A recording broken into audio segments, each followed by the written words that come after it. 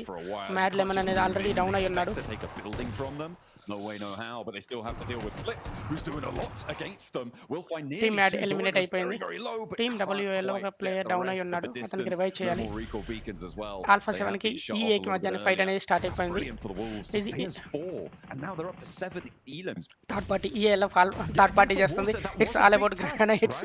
ఎవరు కూడా gun power, ఇది ఇంటర్నేషనల్ లెవెల్ కాబట్టి ఇక్కడ గన్ పవర్ కన్నా కానీ థ్రోబుల్స్ కే ఎక్కువ ఇంపార్టెన్స్ ఇస్తున్నారు. లాట్ ఆఫ్ థ్రోబుల్స్ మన ఫస్ట్ మ్యాచ్ నుంచి కూడా వస్తున్నాయి. లాట్ ఆఫ్ థ్రోబుల్స్ అనేది లాట్ ఆఫ్ థ్రోబుల్స్ గ్రానైట్స్ మాలిస్ మీద మ్యాచ్ అంతా రన్ అవుతుంది తప్పితే గన్ పవర్ అనేది చాలా తక్కువ యూజ్ చేస్తున్నారు. ఆ గన్స్ లో కూడా షార్ట్ గన్ లో ఎక్కువ యూజ్ చేస్తున్నారు కానీ ఏఆర్ గన్స్ అనేది చాలా అంటే చాలా తక్కువ యూజ్ చేస్తున్నారు. రెండో మ్యాప్ లో మనకి ఎక్కడ కవర్ కావాలి అనుకుంటే ఇటువంటి వాటిని కాల్ చేయొచ్చు. మనకి అక్కడ ఏదైతే కనిపిస్తున్నాయో ట్రయాంగిల్ షేప్ లో కనిపిస్తున్నాయో వాటిని కాల్ చేయొచ్చు. Champing at the bit for ఇంకా 27 ప్లేయర్స్ సర్వైవ్ అయి ఉన్నారు. spot would be monumental for well to be honest, it's the least North American team that exists, and they are doing the best. Stop! No, stop it now. You know, it's fine. It's fine. Look, the flag is North American. That is true. That is true. That's undeniable. Silas seems to be pretty undeniable on his hold here, but Marceau's going to give it a good go. Stepped up. Yeah, okay. Put the pin back in the nade. Silas, what are you doing? There's a man in your face, and you're preoccupied with getting a flush. I don't know what that was about. He needs to pull himself together because Zed Wolf now has to bear the brunt of it. Still 27 players survive ఉన్నారు. Already 6th zone కూడా complete అయిపోయింది. 7th zone start అయిపోయింది. ఇంకా 25 players live గా ఉన్నారు. చూద్దాం ఏమవుతుందో. Team కారా టీమ్ REG మధ్య ఫైట్ స్టార్ట్ అయిపోయింది. REG కి అడ్వాంటేజ్ ఎక్కువగా ఉంటుంది ఎందుకంటే హైట్ అడ్వాంటేజ్ ఉంది. Team REG These two things go hand in team hand. కారా ఈ రోజు చాలా అంటే చాలా బెటర్ గా పర్ఫార్మ్ చేస్తుంది. Particularly in a rondo like this, I would probably predict them getting the ULF అనే వాళ్ళు హైట్ అడ్వాంటేజ్ వాళ్ళకి చాలా అంటే చాలా ఉంది. ఆల్రెడీ చాలా టీమ్స్ ని వాళ్ళు థర్డ్ పార్టీ చేశారు. ఫైట్ అనేది 2 టీమ్స్ మధ్య జరుగుతుంది. టీమ్ ULF హైట్ అడ్వాంటేజ్ వల్ల వాళ్ళ మీద ladies and gentlemen welcome to international lobby. ఇక్కడ ఓన్లీ గ్రానైట్స్ మాత్రమే ప్లే చేస్తున్నారు. గన్ పవర్ కన్నా కానీ గ్రానైట్ పవర్ ఎక్కువగా యూజ్ చేస్తున్నారు. మీరు చూస్తూనే ఉన్నారు ఫ్రమ్ ద ఫస్ట్ మ్యాచ్ దగ్గర నుంచి కూడా ఓన్లీ గ్రానైట్స్ తోనే మ్యాచెస్ అనేది జరుగుతున్నాయి తప్పితే గన్ పవర్ చాలా అంటే చాలా తక్కువగానే యూజ్ చేస్తున్నారు. ప్లేయర్స్ మధ్య గ్రానైట్స్ అనేది నెంబర్ ఆఫ్ గ్రానైట్స్ తో జరుగుతున్నాయి.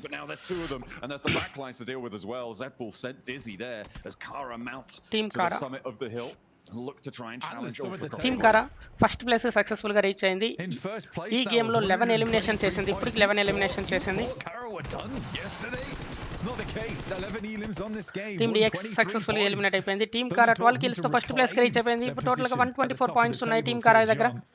టీమ్ TT ఈ మ్యాచ్ లో ఇంతవరకు ఒక్క కిల్ కూడా చేయలేకపోయింది. బట్ స్టిల్ 1 ప్లేయర్ సర్వైవ్ ఉన్నారు. టీమ్ కారా 1 more kill 13 kills.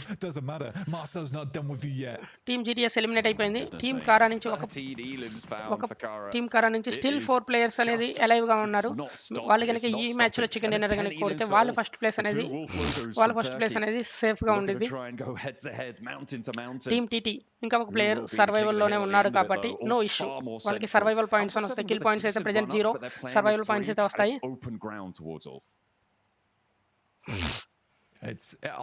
Team DRX నుంచి ఓన్లీ ఒక ప్లేయరే సర్వైవల్ గేమ్ ఆడుతున్నారు. దాని నుంచి చాలా సేపు నుంచి ఇక్కడ సర్వైవ్ అవడానికి ట్రై చేస్తున్నారు. టీమ్ కారా మీద అనవసరంగా ఫైట్ చేసుకుంటున్నారు ఎందుకంటే వాళ్ళ టీంలో ఫుల్ 4 ప్లేయర్స్ అనేది అలైవ్ గా ఉన్నారు కాబట్టి ఇది చాలా అంటే చాలా డిఫికల్ట్ సిచ్యువేషన్. ఇప్పుడు ఫైట్ తీసుకోపోవడం కన్నా జస్ట్ సర్వైవల్ గేమ్ ఆడితే బెస్ట్. బట్ ఇక్కడ సర్వైవల్ గేమ్ ఆడడానికి కూడా ఛాన్స్ లేనట్టుగానే ఉంది. అతను జోన్ కి రీచ్ అవ్వాలి. ఇతని మీద ULF నుంచి ఒక 4 ప్లేయర్స్, కారా నుంచి ఒక 4 ప్లేయర్స్ రెడీగా ఉన్నారు. ఇక్కడ నుంచి జస్ట్ అలా బయటకు వచ్చేసరికి కాల్ చేస్తారు. ఆల్రెడీ జోన్ లోనే ఉన్నాడు. హీలింగ్స్ చేసుకుంటున్నాడు. హీలింగ్స్ మీద డిపెండ్ అయ్యి ఉండేది. మేబీ హీలింగ్స్ ఎక్కువ ఉండకపోవచ్చు. ఇక్కడ ULF నుంచి 4 ప్లేయర్స్, టీమ్ కారా నుంచి 4 ప్లేయర్స్ ఇతన్ని అటాక్ చేయడానికి రెడీగా ఉన్నారు. హీల్ బ్యాటిల్ కూడా చేయలేకపోయాడు. అతను కిల్ అయిపోయాడు. Team DRX eliminated with 6th place. Team TT sitting. Let's see that continue here. Now playing survival game. It is difficult for him. అతని దగ్గర హీలింగ్స్ కూడా ఏం లేవు. జస్ట్ ఒక పెయిన్ కిల్లర్, 2 డ్రింక్స్ మాత్రమే ఉన్నాయి. ఆ పెయిన్ కిల్లర్ కూడా కంప్లీట్ అయిపోయింది. సర్వైవల్ గేమ్ ఆడటం కూడా కష్టమే. అతను మూవ్ అయితే అటాక్ చేయొచ్చు, వెహికల్ కూడా డ్యామేజ్ అయ్యింది, అతనికి టైం లేదు. ఇప్పుడు ఫైట్ అనేది వీళ్ళ మధ్య జరిగి అతను సర్వైవ్ అయితే తప్పితే నార్మల్గా అతను సర్వైవల్ కూడా ఛాన్స్ లేదు. అతను థర్డ్ ప్లేస్ వరకు వస్తే చాలా బాగుండేది, ఎందుకంటే వాళ్ళకి కావాల్సిన ప్లేస్మెంట్ పాయింట్స్ అనేది దక్కుతాయి. అతనికి కావాల్సిన ప్లేస్మెంట్ పాయింట్స్ అయితే దక్కుతాయి. టీమ్ ELF అనేది హైట్ అడ్వాంటేజ్ చాలా ఉంది. వీళ్ళు ఆల్ఫా 7తో ఫైట్ తీసుకుంటున్నారు. టీమ్ ఆల్ఫా 7 డౌన్ లో ఉండటం వల్ల కొంచెం difficulty task. And team ELF ఏదైతే ఉందో వాళ్ళకి 2 సైడ్ నుంచి అటాక్ జరిగింది. ఒక సైడ్ నుంచి టీమ్ కారా, ఇంకొక సైడ్ నుంచి team alpha 7. Team TT eliminate అయిపోయింది, విత్ 5th ప్లేస్ ఎలిమినేట్ అయిపోయింది. ఇంకొంచెం సేఫ్ సర్వైవ్ అయితే బాగుండేది. థర్డ్ ప్లేస్ అన్న వస్తే సర్వైవల్ పాయింట్స్ వచ్చేది. Team ELF, team alpha 7, team కారా, టీమ్ ఓల్, అన్ని టీముల నుంచి కూడా except team alpha 7 remaining 3 teams నుంచి కూడా 4 ప్లేయర్స్ ఉన్నారు. చూద్దాం ఏమవుతుందో. ఇంటర్నేషనల్ లాబీ కాబట్టి వీళ్ళకి అసలు ఇన్ని గ్రానేట్లు ఎందుకు వస్తున్నాయి? మనం ఆడేటప్పుడు 1-2 గ్రానేట్లు కూడా క్యారీ చేయం. వీళ్ళు మొత్తం గ్రానేట్స్తోనే క్యారీ చేస్తున్నారు. ఎవ్రీథింగ్ మొత్తం గ్రానేట్స్ నుండి అటాక్ జరుగుతుంది. టీమ్ కారా 4 ప్లేయర్స్ ఉన్నారు. Alpha 7 3 players, WOL 3 players. Already up, but Obscure is playing anchor. Scarface wants to stop team ELF మీద ఆల్రెడీ A7 నుంచి అటాక్ జరుగుతుంది. At the same time team కారా కొంచెం డిస్టెన్స్ లో ఉండటం వల్ల వాళ్ళకి టీమ్ ఆల్ఫా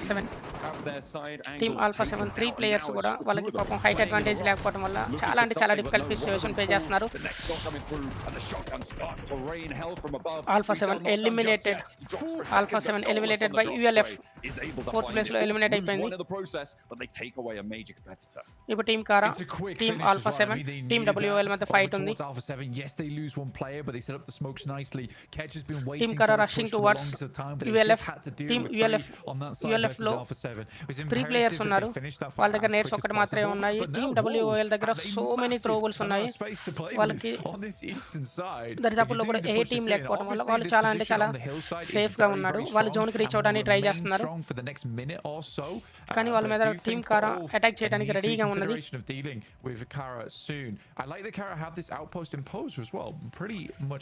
టీమ్ WOL తో ఎవరికైతే ఫైట్ అనేది జరిగిద్దో అది కనుక క్లోజ్ రేంజ్ ఫైట్ అయితే వాళ్ళని ఫేస్ చేయడం చాలా కష్టం, ఎందుకంటే వాళ్ళ దగ్గర లాట్ ఆఫ్ త్రోబుల్స్ ఉన్నాయి. 13 గ్రానైట్స్, 16 స్మోక్స్, 5 మాక్టైల్స్ ఉన్నాయి.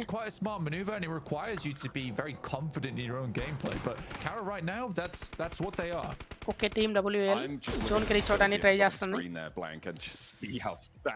టీమ్ ULF మీద టీమ్ కారా కనుక అటాక్ చేస్తే టీమ్ WOL అనేది చాలా సేఫ్ అవుతుంది. టీమ్ WOL కున్న అడ్వాంటేజ్ ఏంటంటే వాళ్ళ దగ్గర చాలా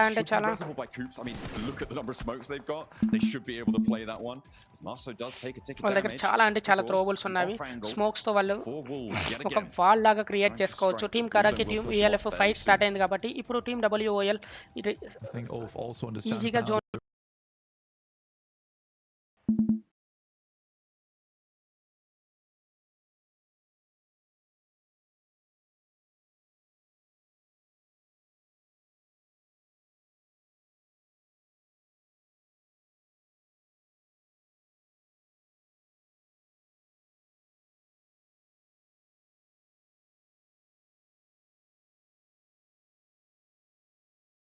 to try and get rid of the West. Getting around the back of the rock going to be very tricky. They might just have to go for a full crash. They don't have any smoke to cover them either. It's all in the Wolves' pockets. And Ulf as well, just fighting for that second place. It's unfortunate, but we'll see what they can do. Rock's now starting to become a bit of a prison for our teams. As the circle closes, it'll go dead center blank, and that's just on the roadside, right in front of the wall doorstep. Nice that's shots. what you're looking for. The spray down, Coops and Doran open up the cannons, and there is the backup as well. CEO flushed away, and now it's 2 players for Kara. Looking for Solus, looking for Aaron, looking to try and stop them from getting anything more done, but no, Kara denied, as it is going to be just 1 player. He hits the deck, Marso under pressure. Doran will take down Marso, and that will leave us down into just the 2 teams. But a great shot from Ketch over towards Doran. The headshot is strong. Now it's just 2 players here, all in the same location. If Ulf can get the smokes down, get up with some utility, potentially there's some good to be done, but only 1 more smoke left in the pocket. No more utility remaining. They have to do it dry here, John. And they're going to be walking into a wall of grenades as well as bullets as they go on in for the fight. They need to beat, and they are playing house right now, the Wolves. construct a compound for themselves with those emergency cover flares, and there is just nothing that they could do about it. The Wolves, the Battle of the Wolves at the end as well. All of the logos repping the dogs, but it is the US champions to come on through at the end of the match. What a close down for this game. I mean, actually, the first time we've seen emergency flares being used quite well there in terms of the emergency cover. I don't think we see it used very well a lot of times, but right there, that actually was good. You know, it gave them a lot of angles to play off the back of. I think North America is going to be very happy with the way that one played out.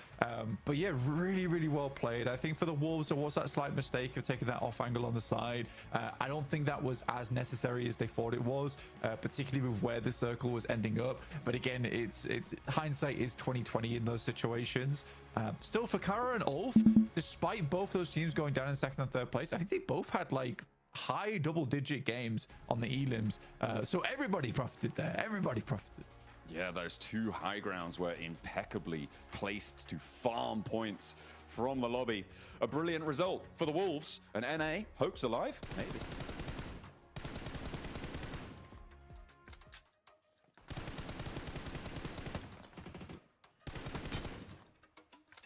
Yep, okay. Emergency cover flares finally being used as they should.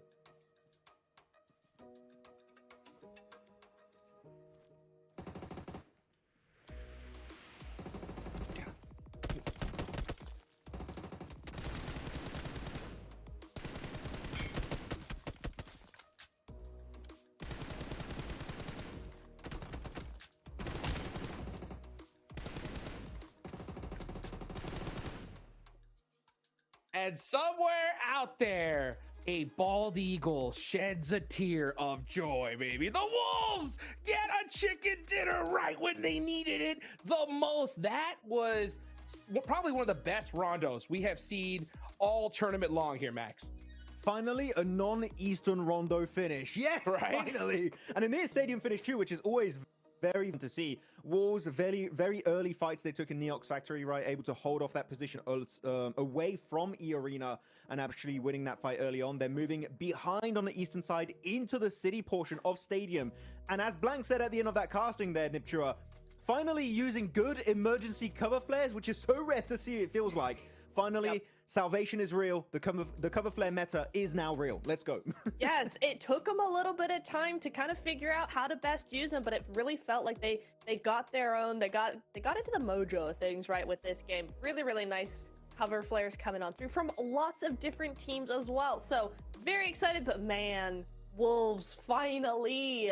We've been wanting to see it all 3 days. We finally see it now, just when they needed it. And honestly, it was a really well played. I mean, okay, it was a little bit messy. It was a little messy, just slightly at the very end there. But the way they held off, the way they were able to just control, and go forward was great. Yeah, I mean, it was tough, right? Especially because of how great Kara did in this game. With that performance, Max, they gotta top the leaderboards, right? Kara, genuinely, it's not just their team that's great at team fighting at this point, Hot Jukes. The way they execute fights and rotate to initiate those fights is a thing of absolute beauty. Not what APG did in those replays. That was horrible. That was a horror movie right there. But Kara genuinely have such a good idea of how teams adapt to certain scenarios, and they just try and find the perfect counter to it, especially in that fight versus, I think it was Orangutan and Alpha Gaming fighting in that little container compound. And they just understand instantly the weakness, right, Niptura, of that position, which is, well, you're all going to be very spread if you want to hold down the containers. So guess what? We're just going to fight all your players one by one. Use all of the man advantage to successfully take the fight while taking very minimal risk, exactly in the replays here. Kara, this is 10 out of 10 gameplay we've witnessed yesterday, and now already in this Rondo game. Yeah, because we've seen them win games and do really, really well with their edge play strategy, but now we got to see a glimpse of them in their CQC. When they actually try and push somebody, when they try and third-party somebody that isn't on the edge, we actually saw what their team synergy is like, and it's really, really good. So it's really nice to see that side of them come to light here in Rondo, and it just works so well in their favor. And all the Wolves fans, right? All the Wolves fans for a second, right? They became Kara fans, right? Because the Xavier started to push on them, and Kara ended up taking them out, saved them, and then immediately after we're like, okay, Kara, stop, calm down, right? And look at the hype, man. Oh, I love seeing that reaction because I mean you couldn't have asked for it at a better moment in time. 24 points on the board, but look how stacked this is. You got Ulf with 20, Kara pull up 19, Alpha 7 with 13. This was a wild game, Max. Yeah, I want to talk about Ulf. Finally, some presence, not just in terms of, oh, we get Central Hilltop and we just wait and get easy top 3, only placement points, no eliminations. No! 6 placement points, 14 bloody eliminations on board for Ulf. This is making me so happy, Niptro, because you said it for Kara, right? You wanted to see them play like they were playing in the past. I wanted the same thing for Ulf, and they finally delivered here on the first game of the day. And it's not too late. Top 7 with games like this is definitely still doable for this squad. 100%, and I feel like they really learned a little bit of a lesson from yesterday's rondo, right? Because they had the high ground, they got sandwiched between 2 different teams, and they went the full-on passive approach. This time, they were not passive at all. They found themselves in the same situation, and they did what they needed to do. So really, really well done to them. As we can also congratulate Doran, because 5 elims, he's going to be the MVP of this match. Love this for him. We need to let Hodrix pop off here with an MVP of Doran. Go for it. Hodrix is MVP, let's go, baby. I'll take that all day long. Let's take a look at the leaderboards, though. Kara have now passed up Thunder Talk here. So they are just on a tear at this point. Looking down later on the leaderboards, though, look at that. Ulf right behind the Xavier now after that performance. Matt. Yeah, I was going to say Ulf from 13th position up to 8th again, but we said it multiple times, Hodrix, on a pre-show. It is still so close between these bottom teams and the 7th place rank, right? And now, one good game like this from Ulf. Don't even need the win, just a high elimination match. Of course, it's going to be a bit buffed up because it was a rondo game with a recall system, but that was enough to put them back in the conversation. Though a team that's still dropping, I have to bring it up once more. Virtus Pro, man, they had such a stellar first day, and it's just been dwindling from there on out. Virtus Pro, we know they have the potential. They need to capitalize because now everyone else is stepping up to the plate except for Virtus Pro. They need to do something literally this next game, or otherwise they might be out of the conversation at the halfway point of today. Yeah, I mean, it's totally possible. By the way, you saw the Wolves, right? They were in 8th place. They jumped all the way to 5th right there, knocking some teams down. And that's the crazy thing about this, Nepturo, right? Is how stacked this lobby is. Everybody is hunting down one of those 7 slots. It's going to get tighter and tighter as it gets closer to the end of the day here for that last position, right? With Wolves passing up so many teams. We got Virtus Pro knocked down. DRX, right? I want to talk about this team. Because when it comes to emergency cover flare usage, these guys put like a 3-bedroom, 2-bath on the market in this last game. It was wild to see. Yeah, Dick Xavier really just deciding to go all in. Wait, Dick Xavier or was it DRX? Which DRX. One? DRX? Yeah. Okay, so DRX coming on through here.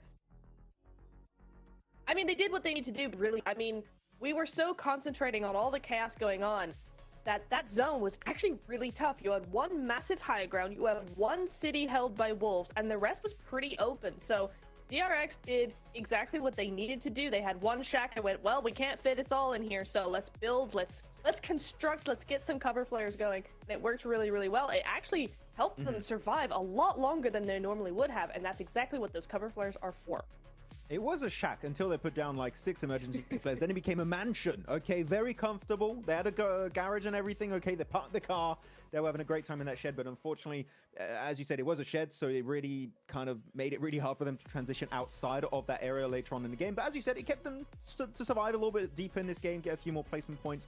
But it is still not the DRX I want to see. Even though they got a win yesterday, I was still not sold. I'm like, DRX still a little bit inconsistent. Not what you want to see from that South Korean team that we know can do great stuff, especially during BMIC where they just dominated that tournament from start to finish. DRX still need to see a little bit more presence. But by the way, looking at these top 4 gunslinger stats, 2 players over 1,000 damage. You don't see that very often, but here it's coming out from Scarface and Eren, the rising star of Turkey. We keep calling him that, and it's for a reason, because this guy can put up numbers on the biggest stage here in PUBG Mobile Esport. Yeah, beautifully done right here. I love to see just such a little bit of point sponges and big shakers on the leaderboards, right?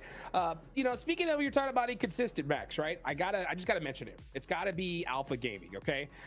They put up 8 eliminations in this one, and the big thing that I noticed, right, was that hot drop onto Thunder Talk. What do you think about that? I mean, Thunder Talk did not want a hot drop. They just like, no, we're not dealing with this. We're getting the hell out of here. Which I like from Thunder Talk. They're like, we don't want to risk our first position, which I do respect to some extent. But no, here they instantly, as you said, sent it onto Thunder Talk, keeping top split away from the team going into Yulin. And then they were like, oh, this hot drop didn't happen, right, Niptra? So what they did instead is chase down another hot drop, which was, I believe it was Kara versus Orangutan versus R8. And that actually did reward them a few early eliminations. So that definitely did work out for them. Yeah, they did. And then they went straight over to VP as well. Remember when they actually got the recall and then VP were there suddenly and they got a few points onto VP as well. So I really liked how they were playing and I love the energy we're seeing from them. They just got cut short there. Couple of weird plays coming through just meant that they weren't able to survive probably as long as they wanted to, but I like the energy we're seeing from them. They're like being very, very aggressive straight out the gate, just running around trying to farm points, and that's what they really need to do if they want to be still top 7 at the end of the day. I would have to say, tell me if you guys agree or not, but okay, we were saying APG prank. They're so sweaty right now in game. I don't think they're pranking anymore. I think this is APG serious mode, and it's just not working. No, stop that talk, Max. Yesterday, you said they were washed, and now they're performing good. Don't go back. Stay with that energy, bro. You know what I'm saying? Keep that energy, bro. Wait, are they playing good? I wouldn't say this was great. I wasn't sold. It's better. Okay, okay, I hate APG. Okay, no, I'm not gonna. That's maybe a bit too much there, but yeah, for me, it's still not the Rondo I wanted to see from APG. Even though they were trying, like the mindset was there, but the execution was a bit all over the place. And Orangutan are like, Chumacera is ours. That's gonna be interesting. The Miramars, you want to stick around for those because that's gonna be pure cinema later on today. Yeah. I mean, I can't wait to see these matches coming up. We got Erangel up next, though, right? And you know what? I will say, when it comes to Alpha Gaming, they're at a stage where they need a big match, right? It's not going to happen with a chicken dinner and just a couple eliminations. They need a double-digit elimination chicken here, especially considering just how well some of these other teams are doing.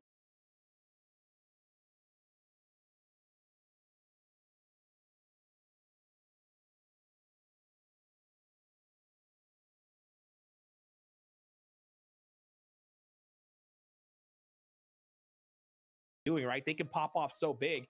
So I could see them doing either of those things, to be completely honest, because they went for it in Rondo, and maybe they just went for it because you do have that recall system in place. There's that little bit of buffer. Erangel is a little bit more serious, a little bit more, you know, one shot only. So I feel like they're probably okay. You know what? I've got it. They're going to go for their original drop. They're going to still do that, but they're going to rotate so quickly. They're not going to linger as long. They're going to try and get into the match as soon as possible. That's my take. What do you think, Max? It's going to be that. I agree. I was looking at numbers. Which team we're talking about? We're talking about Alpha Gaming. Okay, Alpha Gaming. No, I think they're going to go for the original drop then. Play C block. Oh, of course, that's dependent. The thing that annoys me with Alpha Gaming on Erangel is that they only drop in military base, like C block in particular.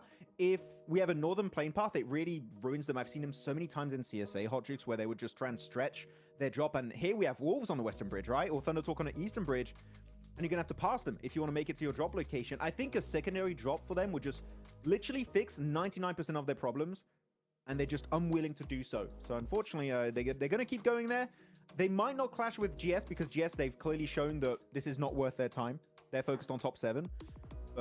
Yeah, unfortunately, no APG. I would like to see that, but it's just never going to happen. No way. Yeah, and you know what? I mean, it might not. You know, when we see them mix up a drop spot in Rondo, you know, you got to bring up the topic, right? Especially considering that these guys have 31 points they have to cross in order to get into that 7th place position, right? That ain't going to happen by just doing the same thing you've been doing, right? So it's going to be a crazy, like an absolute Cinderella story if Alpha Gaming do somehow make it.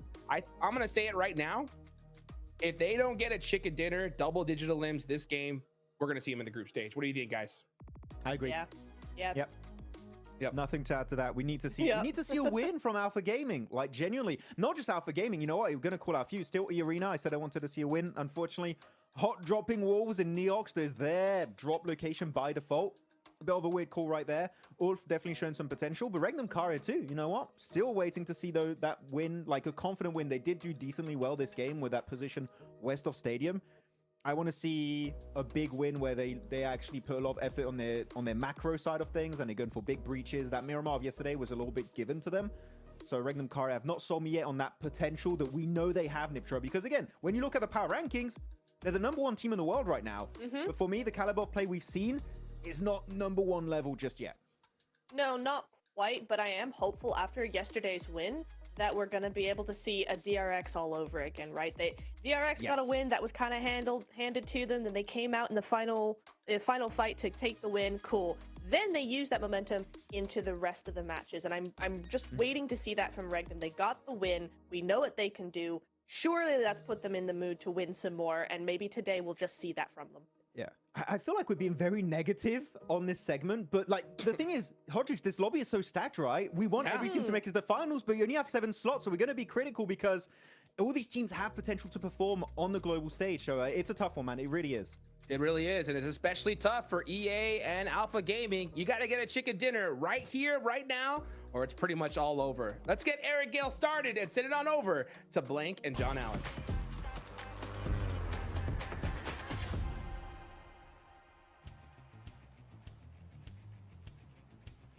Oh, absolutely. Well, let's get stuck into Erangel. Put those recall beacons to bed. No more recalls in the Gauntlet stage. It's time for our middle meat of the sandwich. It is the 3 Erangel stretch that sits ahead of our teams now as we head in from North George down towards Novo. We're cutting straight across the middle of the island. Nice and easy for all our teams. A big profiteering off that game 1, which is always great to see for a lot of our squads, particularly for Wolves. They were able to put up a big scoreline there, which should really assist them in the rest of the day in terms of getting over towards that top 7. And for a North American team, will be a hell of a result to go straight towards those finals. Like Max was saying, APG dropping down towards Millie base in C block. It is tough. I mean, any team that plays Millie base always does struggle. I mean, we remember way back in the day with Stalwart, who played Nova at Neuer a lot, and that sort of worked because the playstyle of the game was very edge focused, as opposed to teams challenging for those central spots. So from Nova at Neuer, Stalwart was just so much better than everyone else that they could effectively play edge play. It's not really the case anymore, and I think that APG does definitely get cut out a lot of the time, especially because they're not winning a lot of these fights either. So it's a tough position to be in. There's been a lot of ego challenges already on Rondo from APG, and I think Max is absolutely right in terms of them sweating, but it makes sense, and they have to do it right now if they want to catch up. Geek on the other hand, I think that they are really struggling right now, and it's more likely they're heading over to, I think it's more likely, it's definite that they're going to be heading over towards those group stages. But it's so packed towards the middle of the tables. I mean, you can see the points totals here. It's absolutely crazy the way things are lining up, with there only being 11-point difference. 9-point difference, sorry, between OG as well as DX. So it's a bit crazy. I was right the first time. It's second guess myself. Yeah, you got to make sure that you're getting those number differences on and into the mix. At the moment, we're still looking at the high 100 orts for the cutoff point, somewhere in that around 110 range. The more stacked the lobby gets, this is something that you were saying before, Blank, the more stacked the lobby gets, especially in the middle, generally you see that bubble start to get a little bit lower down, but it's really difficult to predict in the middle of a lobby. It's very, very volatile. Yeah, I think that, again, and it happened over in PMSL EU, where because the lobby was so strong, it was hard to predict where that cutoff was going to be, just because there were so many teams vying for it. And the same could be said here. I think there's only really one team right now that's really massively lagging behind, and that is Geek down in 16th. I think everyone else is really trying to pump those numbers up towards that top side.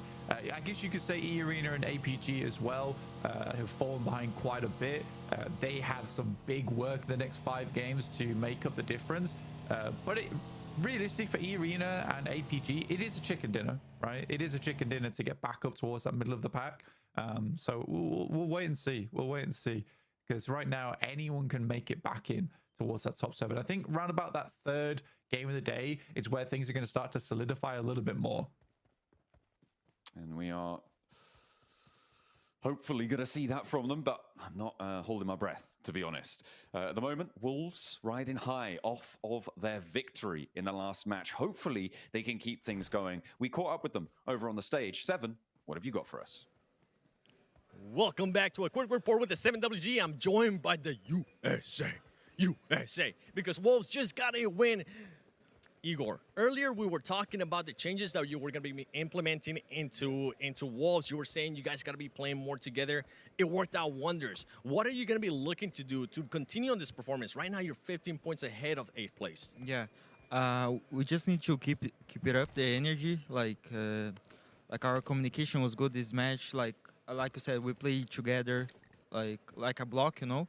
So it worked so well in this match. I think we're going to stick to it to the 5 more matches. Oh, I'm hoping it happens, because I want to see an NA team in the finals, baby. Back to y'all. There we go, keeping that energy up. It's exactly what they need. But over a 6-match day, for the remainder of this tournament, Blank, that is a tall order to keep the energy flowing the entire time. Yeah, I enjoy what they say. You know, play like a block. I was like, yeah, you guys did. You absolutely played like a block there.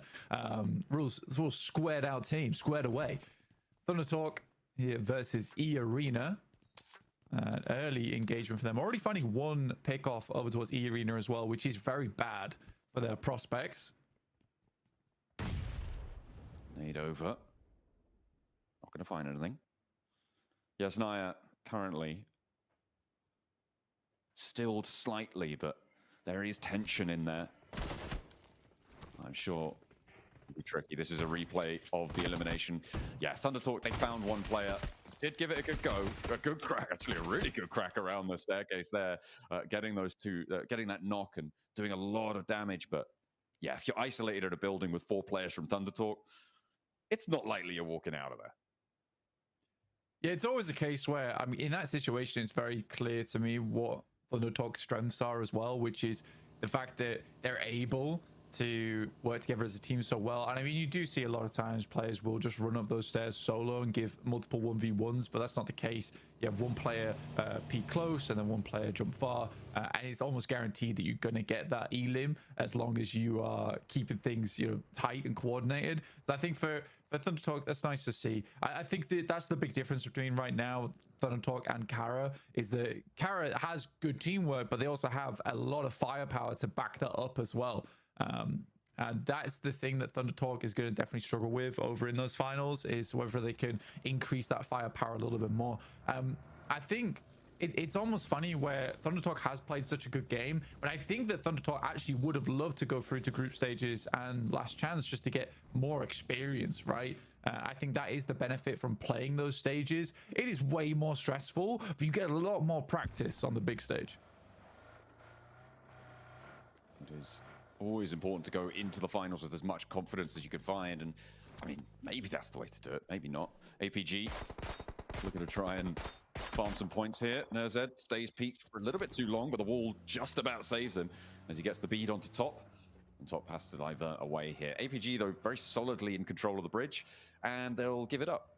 And they don't want the points from Geeke. They're going to head on into the zone, get a little bit closer to center, not waste any more time on the south. Yeah, kind of a strange engagement there where Nerzed and Top were just kind of looking at each other menacingly that entire time. It was about 3 seconds before shots were even fired. Like they were both like, "Are you?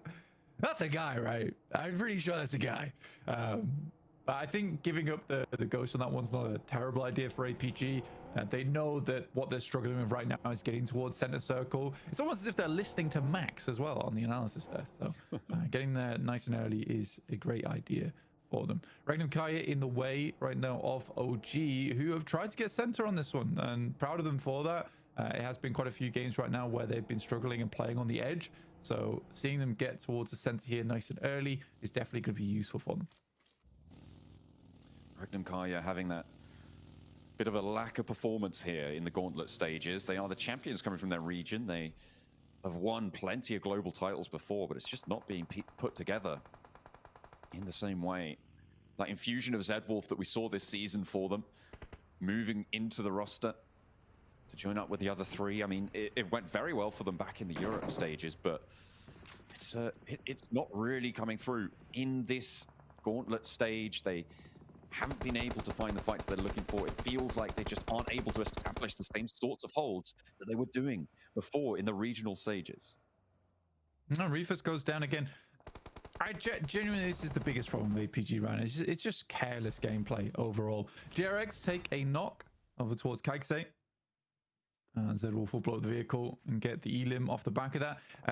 I think that for Regnum Kaya, the biggest thing for this team right now is I still don't think Zedwolf's quite found his place in the team. And I think that towards the end of PMSL EU, he's playing a really good off-angle playstyle, but then you're sort of taking that away from Silas. And genuinely, I do think that as good as Silas is, I think he might need to step back a little bit and allow Zedwolf to do that a little bit more. Because Silas is a great scout. He's a great IGL. He's a great fragger. He's a great off-angle player. And I think that delegation might be key for Silas at this point in time. Because just because he can do it all doesn't mean he has to do it all. He is undeniably one of the all-time greats of PUBG Mobile. One of the most decorated players we've got in the scene. One of the longest-term faces. I'm sure if you've been watching international level PUBG Mobile for a while, you'll have seen him before, but you're right. It is not just about what he could do. It's about what the players around him are doing as well. And he needs to give some of that over potentially. R8, a little bit further north on the east side of Rozhok, as our circles close down to the south side. No shenanigans, no chicanery around the river. We are going to be fairly solid on this south side. The east edge currently mainly controlled by OG. You do have DXavier just across the road from them, which could be a problem if they need to move forwards. Yeah, it's a pretty empty area that they're currently in right now.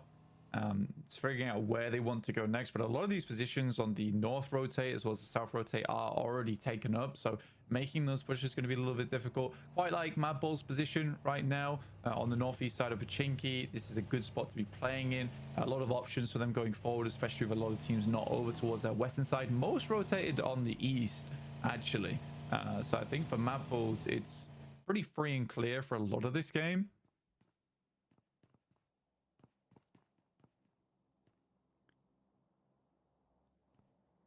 OG with an outpost on the south side, close to Aragon for Virtus Pro. With the buggy there, I mean, the runner is possible, but it's towards the opponent. If you get pressured, I feel like that buggy might just be a little bit of a bait to try and go for. Maybe a run out the back would be better. And yeah, I think this is a wise reposition coming through from WizGod. Already there are shots ringing out through it. Aragon gets spotted as well. A tank actually being borne down upon. No, Milky Way not going to go in for that fight.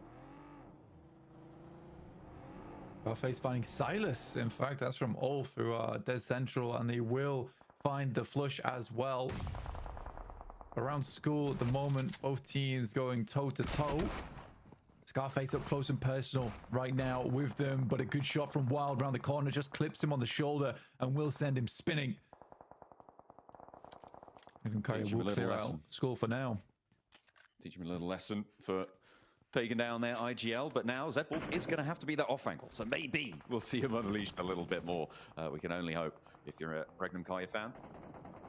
Watch on, see what they can do. Irina moving in to try and get the res, but they are still under pressure by DXavier and Tony K. He tries to take shots, but doesn't realize the threat is a lot closer to home. Madball's taking out most of those elims, by the way. DXavier denied quite a bit there, actually. And they do continue to take shots from Geekay across the way. Maybe a little bit overzealous pushing in like that. OG smell blood in the water and will be sending across in the meantime. Get the rundown over towards Paragin. First vehicle elimination of the match. OG does find an entryway off the back of that third party. Moving up, they are going to be moving towards Ulf if they want to go any further north. Ulf, remember, they lost a player early, so they are down one. could potentially be an opening advantage. As actually, okay, they're darting straight across the road, straight between school and the compounds to the southwest. They're playing out in the open fields now, Blank. They're playing this ditch that, I mean, if you've played in these headshot hills for any amount of time, you're very familiar with them. That border that lies to the south side will protect them a little bit from Mad Bulls. The question is, how long and how tenable will it be as teams crunch in on the area? Yeah, another quick rotate from them as well, from the other two players. They got the anchor down, and then they pull the rest of the team across to them. I think that was a fairly decent play coming through from OG as well. I mean, they see that DX Xavier's under threat. They immediately roll over that way. They can see that a lot of that area has been taken. It was multiple teams going down, so they assume that area was fairly clear and free. So they just push across. So, again, very nice play. I think for Mad Bulls, they have the slightly better position here, and it looks like they're not willing to just give up this area for free either, as they send Lemon up front. Funnily enough, this is like one of Lemon's most famous areas of the map as well. Multiple insane grenades he's sent across in this location. So if you're OG, you're going to be slightly worried about those coming towards you. And he's flexing out to that northeast side of things. Next circle popping in just a few seconds as well. We'll see where we're going to divert to. And actually, this favors the teams out on the north side and OG as well, with a really good look in on this circle with the position that they've got. Wouldn't be too surprised to see Mad Bulls maybe try and push into the two buildings across the road, but for now, it might be better to bide their time, especially when they're being crashed on. The Wolves from the southeast side, they make a quick decision and move up to the compounds, and now Mad Bulls have more fish to fry. Yeah, it's a really good spot for OG now. One of the best spots, in fact. A lot of cover to be had. A little bit of smoke will have to be expended, but Wolves make a crash on towards the seaside, which is going to absolutely lock down the Mad Bulls. They won't be making that cross. They'll have to get rid of the Wolves early, so the expenditure of nades is needed. This is very fortuitous for OG now. They're having a great time on the north side. Can they get a couple of those points as well if they can steal one or two away from the fight, or maybe even claim one for themselves? That'll be great news for their points tally. That fight around the bubble is really important. APG losing Ziol there on the off angle, not going to be able to win that challenge, and Virtus Pro will continue to move through. Leave them in the dust, let the blue zone do the work. The heavy lifting not necessary on their part, but Milky Way is down. I don't think they've got him in a vehicle. I think they've left him behind. Yeah, they're not going to be moving in with 4. So 3 players now for Virtus Pro. I mean, it's pretty telltale, that situation of just like the dichotomy between Virtus Pro as well as APG, is that when Virtus Pro is rotating there, when they're taking the fights, they're taking the fights with 3 or 4 players. And every time we saw APG fighting there, it was a solo, right? A solo trying to make a solo play, the hero play. And I think APG needs less of that. The teamwork just isn't quite there yet. It's unfortunate. I mean, you kind of expect it to be, though, right? Like, this is a team of veterans for years and years, right? They should be playing better, all things considered. Yeah, I mean, it's not good. You do expect the solo plays from the man on your screen on the right, at least. Yeah. Yeah, well, maybe they all want a little bit of limelight, and now nobody gets it.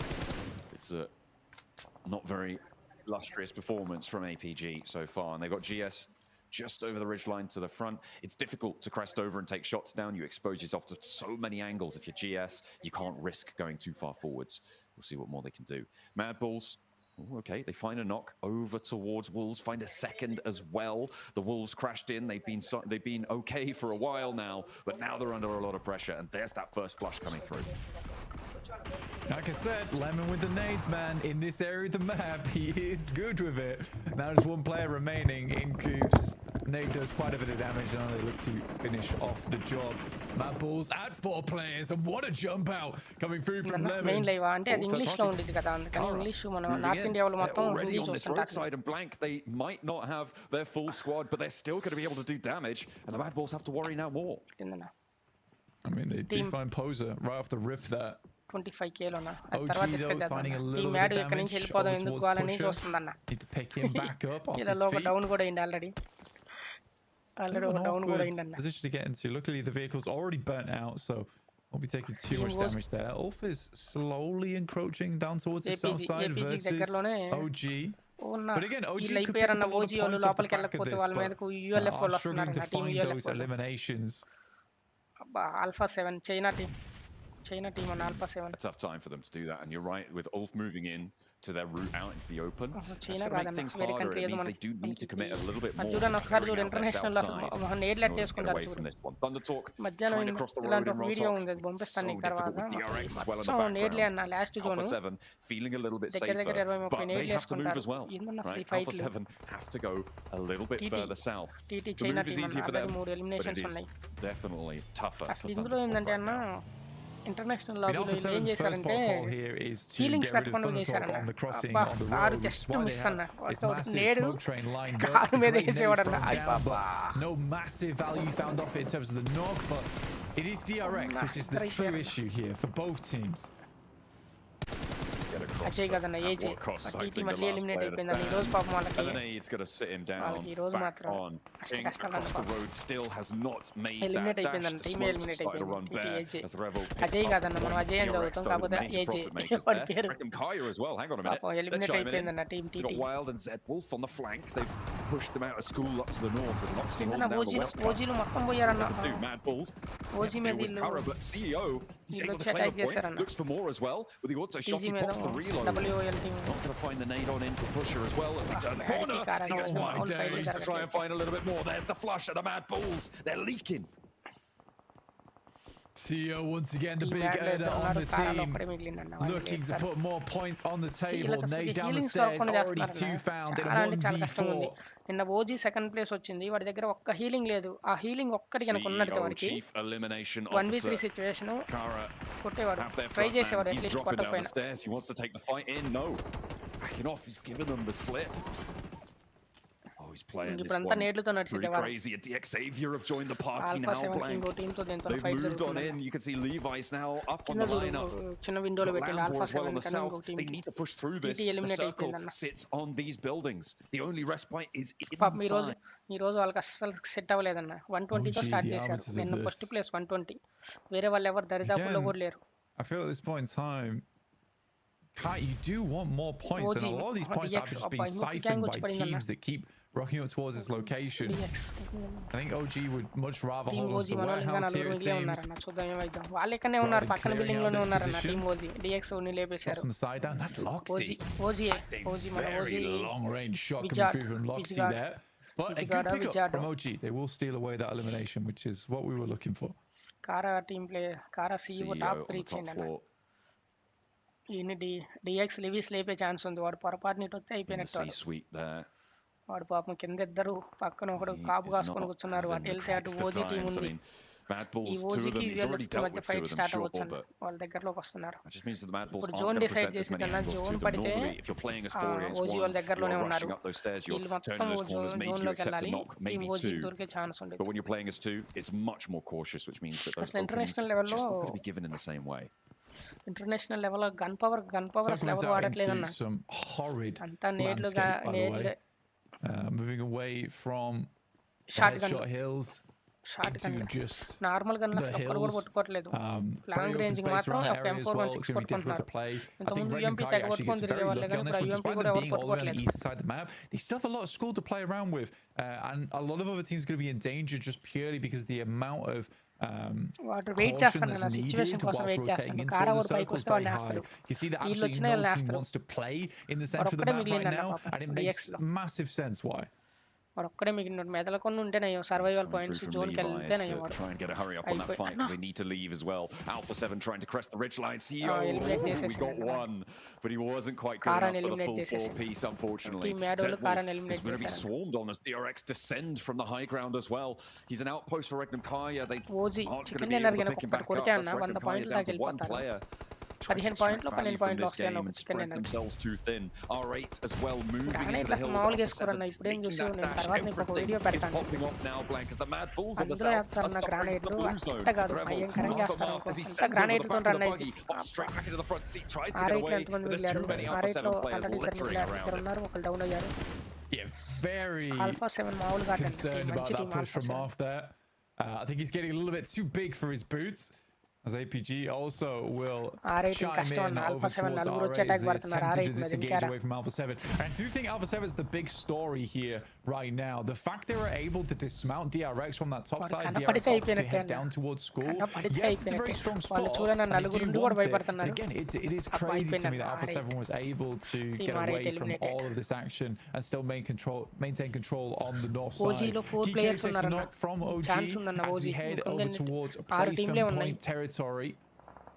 I think, did Geeke take down Ulf in the middle of all of that? I think they might have done, because that's where Ulf was sitting. Geeke have 5 elims, and at the moment, that's an interesting turn. Getting rid of Ulf there, getting rid of Xavier as well on their 7th place bubble. With 4 players alive, OG on the south edge now have to make a move. They haven't had to before. They've been held fairly strong in that center area, but they're right on the edge now, and they need to get across somehow. They need to figure their path. Alpha 7. Yeah, it's tough rollout now to make from OG. They made themselves known over towards Geeke as well when able to secure that full flush over towards them, so they know where they're coming from, and they are coming out from a small lip on the hillside into open area. APG still going strong with Doc and Top though. This dynamic duo from the team. Yeah, the only 2 players that actually respect one another. So it would seem. At the moment anyway, but they are right up to the edge of the zone now. Nobody playing in the middle because nobody can. It is a death sentence to move out into the open. Alpha 7, probably the team maybe the best shot taking this one. Them and OG, the 2 teams that are going to have a good time. I'm sort of counting Geeke out, despite the fact that they did roll up to Ulf and win a clean 4v4. Yeah, I think the difficulty for OG right now is that although they play this game pretty well, it's coming out from that left that's very difficult. Right? You are going out to open ground, so you know OG could play this game really well and make a quick maneuver, but that's the only thing I do worry about for them at this point in time. DRX continues to send outposts forward, the level goes down, so that's going to delay Alpha 7 quite a little bit. Hyunbin actually coming through the DK as well. Little Valley that sits there. Oh, AKOP having a reposition. He knows he has to get in because those reses have to be fast now. 2 seconds, the zone's closing. They don't have the time to be picking up their teammates here. One of them's already fallen down. AKOP, I mean, committing to this res, I just don't think it's going to happen. WizGod, you have to give it up, brother.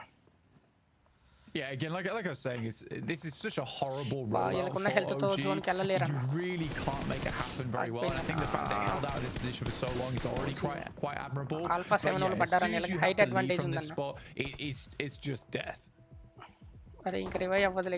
Transition just not possible.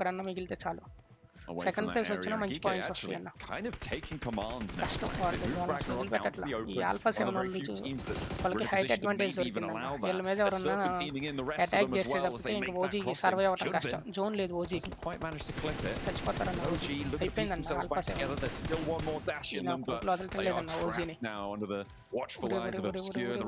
7 ఈ OG మీద ఎవరన్నా third party చేయాలి geek వస్తుందన్న దగ్గరలోకి ఈ third party చేస్తే మాత్రం chance ఉంది లేకపోతే వాళ్ళకి survive అవ్వలేరు.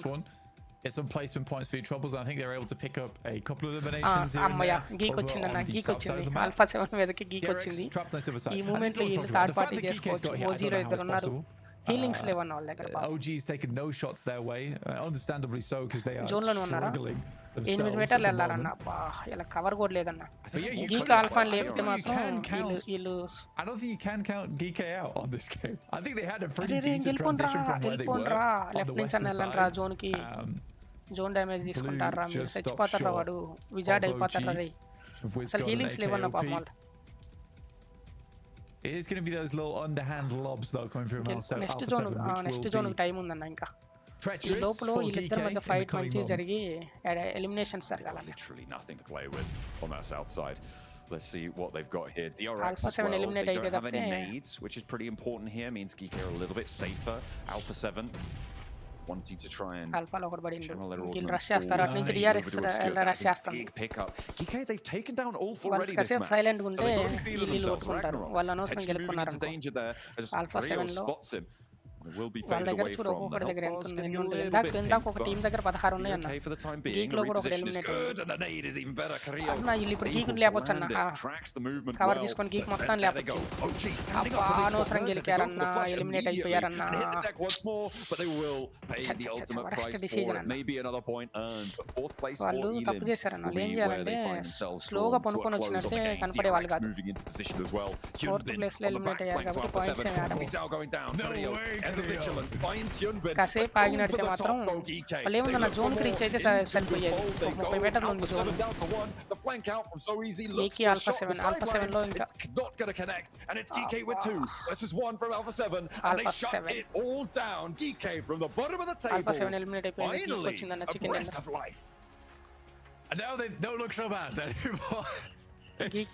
I think the main positive here is that they're kind of like an out on par with APG and E Arena. So it's I said at the beginning of the game that they were massively lagging behind everyone else, but you know at least they can if they end Gauntlet in top 7 it'd be insane. But if they end top 7 out of it, at least OG they can say blunder they mistake weren't చేసిందన్న the attack worst చేయకుండా team by ఉన్నట్టు a వాళ్ళ దగ్గర mile. Health లేదు కాబట్టి పాక్కుండా పోయినట్టు వీళ్ళు అక్కడ ఉన్న విషయం This is really alpha monumental, 7 not just for చెప్తే their ఊరికి points తెలియదు tallies, but for geek confidence, తెలియదు right? It's like కాబట్టి they వాళ్ళు can do చిన్నగా it. We వాళ్ళైనా are able వెనక్కి to have చూడట్లేదు that possibility. Alpha 7 denied as well. That was unfortunate. Felt like it kind of got away from them there. Not quite able to close down that high ground.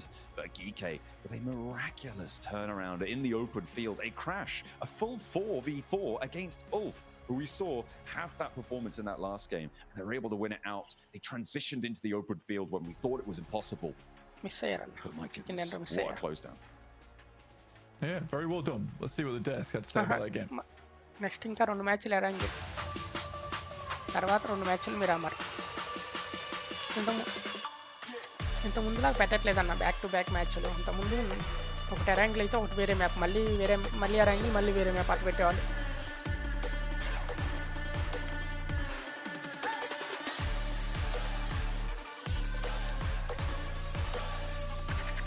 ఎవరో ఒకళ్ళు చూస్తున్నారన్న hi అని message చేయండి ఎవరైతే చూస్తున్నారో వాళ్ళు మన లైవ్ని కూడా ఎవరో చూస్తున్నారన్న హాయ్ అని మెసేజ్ పెట్టమన్నా అన్న వాళ్ళు GK get the chicken dinner all the way from the bottom of the leaderboards. We're talking about how those teams at the bottom needed a chicken right here, right now, Max. The question is this just too little, too late? DRX ఓడి లేపిందన్న వాళ్ళు కాదు లేపింది But I don't think it is. I think this is the light at the end of the tunnel here coming out from GK. A win when they desperately needed it and they finally secured. You know what? The players here were so aggressive, so confident from GK. Looked like a completely different squad compared to what we saw in the first 2 days of the Gauntlet. But there's one play in particular I know you're very passionate about. That send on the ridge here was the big game-winning play from the entirety of GK. Silent పాక్కుంటా పోతే వాళ్ళ అక్కడ ఉన్న విషయం కూడా ఎవరికి తెలిసేది కాదు అప్ టు లాస్ట్ మూమెంట్ వరకు వాళ్ళు ఎవ్వరు పట్టించుకోవడం వాళ్ళు కాదు సరిపోయేది పాక్కుంటా వెళ్ళిపోయినట్టు జోన్కి వెళ్ళిపోయేవాళ్ళు నేను వాళ్ళు నువ్వే కన్నా హాయ్ అని పెట్టింది ఊరు చూస్తున్నారు వాళ్ళు హాయ్ అని పెట్టమంటే నువ్వే పెట్టింది OG tried to take any shots onto Geek, A7 would have their back because they would just shoot over the top. So it's a really well thought out play to actually go just send it straight to the middle over to A7 rather. And it worked out. I mean, Saf G with 1,000 damage coming in here. అటు వాళ్ళకి కనపడ్డా అనుకున్నా కానీ పాపం DRX ఓడి clear కనపడింది అన్న to back up that అర్థమైందా It feels like the situation you're talking about, OG and Alpha 7 is I told the you enemy of my Ganapad, enemy is chance. my friend for now. But just for now. Later on we'll start fighting again, but for now you're going to help us out. And it was definitely a great game plan, perfectly executed. I even want to take you a bit earlier, right? That push onto Ulf, they knew how valuable that little dip position north of the orangutan warehouse was going to be. They take it very early on to make sure they don't get third-partied by any stragglers on the side. So happy with GK. Is this going to be a flash in the pan? That's a question we do have to ask because we've seen it for a few other teams, right? They get one big game and then kind of disappear. GK, this puts you back in a race. You can't afford to disappear. You need to stay present. We need to see more points coming out on board if you want to make it in the last final stretch here, Hot Jukes, in the top 7. Yeah, I would say this, right? It's not the nail in the coffin for them, right? But I will say, with that win, you know, that hammer is still in the air. You know what I'm saying? So, like, you got to do a whole lot here if you want to make it into top 7. But, I mean, it couldn't have been at a better time for GK. The question is, though, right? You know, GK win this game. I got to talk about it, though. OG towards the end, right? They had that southern position, right, for so long. You know, what do you think they should have done? Do you think they did the right thing on just kind of holding that spot, or should they have made that push onto GK, Max? I think they should have pushed on to GK a little bit early, actually. They were eventually going to be forced out of this warehouse position, which was very comfortable. Like, you can even see in these replays, right? Fighting Mad Bull, this Wolf, Deep Xavier, getting the easiest time to pick off those fights. But then they got a little bit too passive, a little bit too complacent in that position. I think if they send it on to DK, chances are this would have been an Orangutan win, but this is the issue I do see with Orangutan every once in a while. They're just a little bit too passive. Sometimes you got to take that gamble. You miss 100% of the shots you don't take. Orangutan, I want to see them take fights because we know, right, Nipchira, this is a team that can take big fights. AKOP, Aru, WizGod in particular, all had great moments. I want to see them use that fragging potential to at least try and claim these wins in big fashion. Yeah, and what confuses me even more about this play from OG, like just the hesitancy to do something about GK, is that's totally against their own playstyle, against their own strategy. We see them time and time again, normally just being able to spread out and take all those fights, and they just weren't doing it. But now we see top 4. These rotations, they got to be something else, right? Like, I mean, GK, how did they win from there? Exactly, I was waiting for this graphic. This is a Novo team. If whoever says in chat they got gifted circle, I'll find your address, okay? We're gonna have a little conversation, okay? Because these guys were rotating all over the place, entering the southern side, Milta going into farm, around Pachinki, and you can see the way they were going for, the positions they were aiming for every single circle shift. The scouting was so well executed, Nipchira. They were getting so much intel off the back of those little rotates, little leapfrogs into the circle, seeing what's valuable, where our team's position, and just time was the most impactful for them in these matches. Scouting win you games on its lonesome.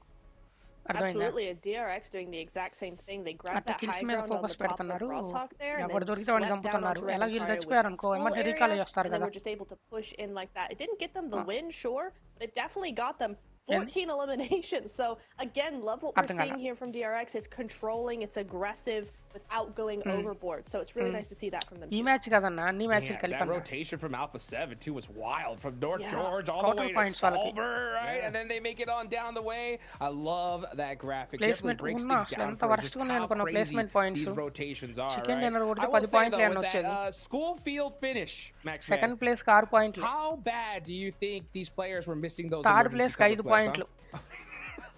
I keep saying it. PUBG Mobile తొమ్మిదో place వస్తే ఒక point అన్న ఇంకా 9 తర్వాత 0 పాయింట్లు so fun to see. But yeah, they would have loved it to bits, man. Imagine you give that to Alpha 7 and they can actually hold that little plateau with 2-3 emergency cover flares. Man, that would have been game-changing on this match. But unfortunately, it was not meant to be. And you know what was also not meant to be? E-Arena. I know I picked them at the start of the show. It's not working out. I'm sorry, E-Arena, but not seeing anything of value being brought to the table, and as of right now, they're falling even further behind. I think it might be GG for the top 7 here on the side of the arena. Yeah, honestly, I said it. I said if they don't get a double-digit elimination chicken dinner right there, it's over. So for me personally, I'm gonna put the nail in the coffin for them. But when it comes to GK, right, they performed right when they needed to at the last second, Neptura. But I mean, this just has to be a start. Honestly, I think if they're going to make it in top 7 here going on out, I mean, just look at them, right? They go up to 15th place with 47 points, but DRX is at that cutoff with 86. That's a huge hurdle to jump. Oh, in just 4 more games, I think that's almost impossible. They would have to pull out a 1 to 7 points ఉంటే first 7 places ఇంకా 4 మ్యాచ్లు ఉన్నాయి first 7 places లో ఉంటేనేమో direct గా finals కి వెళ్తారు లేదనుకో వాళ్ళకి ఏంటంటే మళ్ళీ మ్యాచెస్ జరుగుతాయి వేరే మ్యాచెస్ జరుగుతాయి వేరే టీమ్స్ తో మళ్ళీ మ్యాచెస్ జరుగుతాయి దాన్ని బేస్ చేసుకొని but 40 odd points, 40 plus points, that's a big ask. I'm looking at these leaderboards, guys. I think we only have 2 slots left for top 7. I think it's Wolves DRX. I think Alpha 7 and above seem pretty locked in. Like, there's not 100%, but with the tendency we've been seeing so far from these teams, I think there's only 2 slots left. Maybe 2.5. Maybe Alpha 7 could slip off if they get a terrible day here, Hot Jukes. But no, in Alpha 7, I don't think that's going to happen. So, man, those slots for the grand finals are going down every single game. I would normally agree with you here, but I think with just how crazy this lobby is, I'm going to go with 4. Okay, that's just my opinion, right? I think R8 at 105 is that current cutoff. And the only reason being, Neptura, right, is just because of how crazy these pop-off games these teams can do, right? I mean, we could see Xavier get a 20-point game right here, right? Who knows? So we've definitely seen those leaderboards be really top-heavy by the team that's winning it. Yeah, I think Ulf, to name another team, Ulf had popped off in the last game. Not so much this game. They went out a little bit earlier, but they were still looking to have a good game. They just got cut off early. So, there are a couple of teams here that I think are definitely trying to get to that spot. And I agree that maybe those 105, 103 points there, I think, is just slightly still in the danger zone, but not by much. Yeah, and the reason why it's not is because it's Alpha 7 and R8 that have it, right? We know they're going to put up some points for sure, but at the same time, it's like, hey, you can't let off the gas pedal just yet. Now, when it comes to Kara, right, and Thunder Talk, those guys are big chilling here, Max, man. So since they have such a big point buffer, okay, I don't think they're going to be doing any kind of crazy hot drops or hunting teams, but what they can do, Max, is when they get into a fight, they can choose to make sure that team suffers, right? They could be in a fight in a blue zone and be like, you know what, who cares? We don't need to win this game, right? And that could definitely change the dynamic here, right? So you think that's a big possibility here in these last few matches? I think so, actually. That's a very interesting strat you're bringing up, Hodrix, because you could take a little bit more risk to make sure to flush out your opponents. Like, oh, we might be a little bit too aggro on this particular fight, but we're going to confirm 2 players that we knocked and making sure that the team doesn't come out comfortably out of this fight. They're going to be fully wounded from that engagement. I think that's actually a very good strat. So yeah, Thunder Talk, Kara in particular, have been doing it naturally throughout the entirety of the Gauntlet stage. So if you can, why the hell not? Kara, Thunder Talk, go ham in these fights. Let's go. I want to see absolute pure madness unfold on these matches. Hey, let it ride. Let it ride, man. And I'll tell you what, right? You saw Kara do that right off the bat here in the first game. We got the second Aaron Gale match coming up, Neptura. Okay? Yes. We need to see some big performances again, all right? I already put the nail in the coffin when it comes to EA, all right? Looking back at the leaderboards, honestly, Regnum Karia, I think, is in the danger zone here, right? What do you think these guys need to do different in order to possibly push themselves up here? Win. Yeah. I think they had the right idea in this last Erangel. It was looking really, really good, but I think that the zone kind of messed them up. But if they just keep going how they have been going and maybe just be a little bit more aggressive towards DRX, in that last game, if they had just been a little bit more proactive, they might have been able to do something a bit more there. So I'd just like to see a little bit more proactivity from them for sure. Yeah, I agree. I think that we need to see a lot of proactivity here, big time, from quite a few squads, right? Ulf did a pretty good, solid job in that first game of Rondo here, Max, man, Yes. That's going to definitely give him a lot of confidence here going into this next match of Erangel, right? I think that momentum definitely pushes itself a little bit further, okay? But when it comes to Ulf, right, they have DRX. It's a 9-point difference. What kind of performance do you want to see from them here, right? I don't think they're desperate to go for a chicken dinner, but what do you want to see from them? From which one? Ulf or DRX? Or both? I can go or why not? Yeah, why not both? Yeah, honestly. Let's do it. Yeah. No, for Ulf, I want to see an echo of what we saw in game 1, because they were not just playing a central position that we know that is the typical Ulf gameplay we've been witnessing the entirety of this Gauntlet stage, but it's more of like a zoning gameplay style, and that was great on Rondo. I want to see more kind of play style like that. Can you do it in that previous Erangel? Really, Hot Jukes? Unfortunately not, because headshot heals west of school is just so hard to execute. But if they do find himself in a similar situation compared to the Rondo or even the matches they had in day 1, day 2, I want to see that similar playstyle where they just start zoning everyone away and getting high elimination top 3 finishes. That would make me very happy to see it. And DRX, going on their side, I would say just start playing the way they've been doing so far today. I think they definitely leveled up significantly. They're playing a lot more aggressive, which I like to see. This is a team that needs to use that fragging potential to its full potential then. So I would say DRX just keep playing the same way, and I think they should be able to make it maybe barely, but surely in top 7. I don't think that's a bad shout, for sure. I mean, I think that consistency is definitely going to be key here. The big threat, I think, Neptura, is the fact that any one of these teams can bust out 20 points, right? I think if we see some of the squads right below DRX, I'm going to be talking about the Xavier OG. I think if they get a chicken dinner here in this next game, DRX definitely going to start having to step things up. What do you think?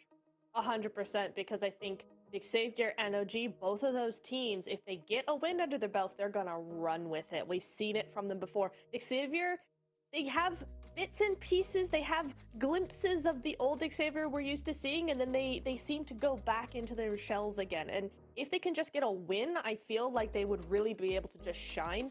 So for DRX, for Wolves as well, they've done well, but they just need to bring up like just another 10-20% if they want to keep up against those teams, if those teams get a win.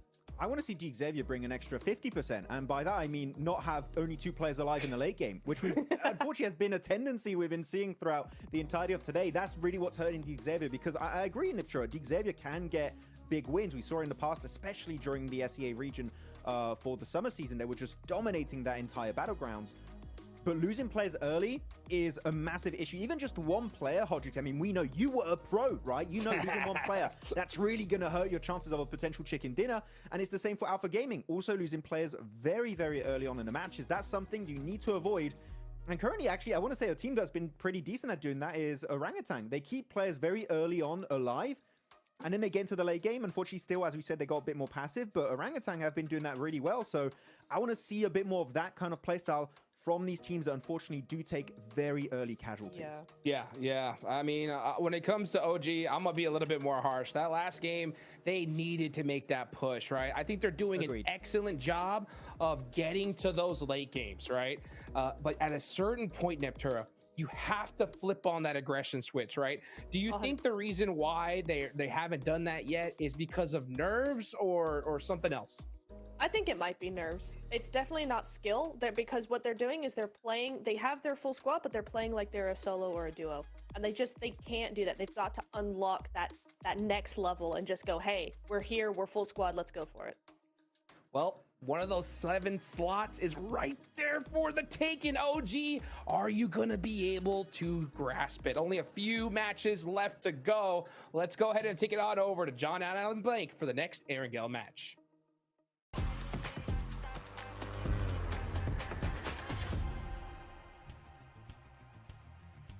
We are ready and raring to go for our second Erangel. The open fields proved that Geeke does sometimes have what it takes. The question is, who else is going to be able to step up this match? Because at the moment, it's not looking likely that Geeke are going to be able to go the full distance, even if they have a fantastic 5-match there. No, but it looks good, right? Yeah, it looks nice. Good for the nerves. You're not going to be feeling terrible going into the group stages, at least. But talking about the cutoff right now, because we are heading into the halfway point. Like I said, after this game, I think things will start to solidify a little bit more. I think the guys on the desk are absolutely right that we are starting to get to that point where people are getting locked in terms of not falling out. At least we had the idea it's like 105 to 110 points is the cutoff. Already some teams have achieved that, some teams are nigh on achieving that, and there is only a few teams left now where it's interchangeable. It's going to get a little bit more clear. You're right, the mists will start to lift on these overall rankings as to who is going to be in with the chance of getting one of those spots. We've already got 2 or 3 teams who are looking pretty set to be able to get forwards. I'm talking about Kara, I'm talking about Thunder Talk, I'm talking about Mad Bulls as well after that game that they just saw.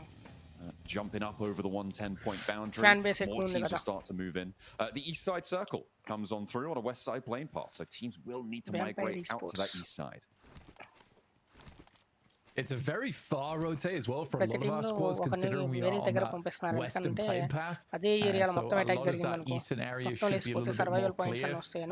But for teams that like to play those areas like Alpha 7, it's a difficult rotate to make. With Thunder Talk already in this position, Geeke taking up residence over towards Yasnaya, they'll have to do a little bit more cautious with it. Kara actually gets the most room to play with down towards Farm and Milta, so they can kind of have the pick of the litter of where they want to play on that one. Again, not always the most comfortable area of the map to play. I personally really don't enjoy playing Shelter at all. I think that it's such an uncomfortable area of the map to work with, and I think most players would agree with that. But again, most of these positions are difficult to work with. Again, I think it's going to be speed, alacrity required in these coming moments, just because if we do head over towards that northeast side, you're going to have Mansion, particularly a very, very strong position to play in. Also, you have Heaven that you can head over towards too. So those areas with this western playing path, you're going to be quick to get towards them. But you have a little bit of time now before we do hit stage 2. Mad Bulls. Yeah, we are Team Mad going and to Mad still Bulls. be in with a couple of minutes before that boundary is crossed. Thunder Talk up in the north side all the way in Stalber. They have had a bit of a slowdown.